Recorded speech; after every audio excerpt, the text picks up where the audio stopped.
Welcome back. In today's video, I'm gonna be showing you how to delete your recently deleted messages on iPhone.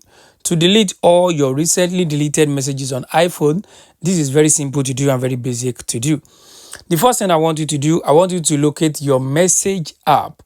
So I want you to locate your message app and tap on it. So we have it here, so let's tap on the message app. So once you tap on the message app, it will load up the message interface for you. As you can see, this is the message app.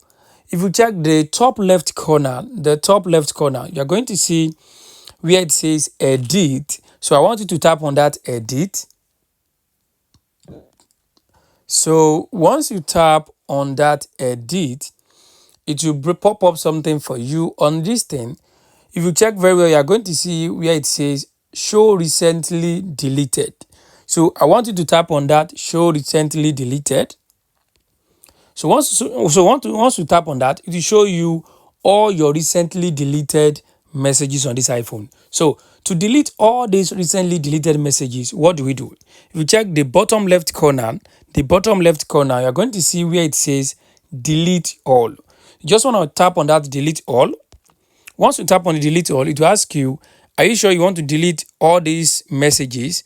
You can see it says delete 201 messages. Because you are sure you want to delete all of them, just want to tap on delete and all of them will be deleted from your device permanently. So guys, this is how you can actually delete all your recently deleted messages permanently on your iPhone.